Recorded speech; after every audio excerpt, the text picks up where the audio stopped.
ఇప్పుడు చేస్తున్న జిమ్ కాదు గానీ, నేను పాత జిమ్‌లో చేసేప్పుడు కొంతమంది కుర్రాళ్ళు జాయిన్ అయ్యారు. అంటే వాళ్ళు జాయిన్ అయ్యేప్పటికి 4, 5 మంత్స్ అయితే అయిపోతుందనమాట.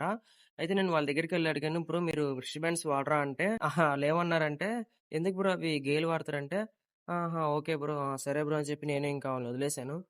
అయితే చెప్తున్నాను బ్రో. ఇది అలాంటి వాళ్ళ కోసమే ఎవరైతే వ్రిస్ట్ బ్యాండ్స్ వాడరో.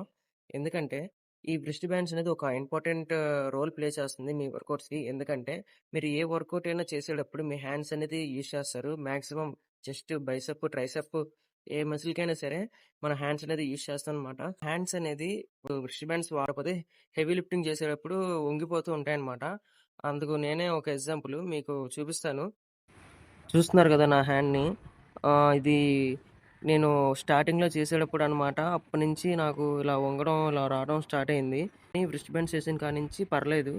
అప్పుడు మీద పెయినయితే తగ్గింది. వ్రిస్ట్ బ్యాండ్స్ వాడితే గే అని ఆహ్, స్క్వాట్స్ చేసేటప్పుడు గానీ, పైన స్పాంజ్ పెడతారు కదా! అది మెడకి ఎఫెక్ట్ అవ్వకుండా ఉండడం కోసం అది గే అని. అయినా అసలు పట్టించుకోకండి.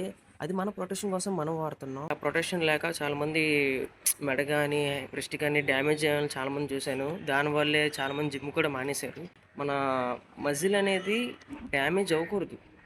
డ్యామేజ్ అవ్వకూడదంటే మనం ఇలాంటివి అంటే యాజ్ ఇట్ ఈస్ వాడాలి. ఇవి ఉన్నయి దేనికి? మనం వర్కౌట్ చేసేటప్పుడు గానీ, ఏదైనా డ్యామేజ్ అవ్వకుండా ఉండడం కోసం. అందుకని చెప్పి ఇది వాడితే గే అంటారు, అది వాడితే గే అంటారు. ఆళ్ళనైతే పట్టించుకోకండి. మీకోసం మీరు వాడండి.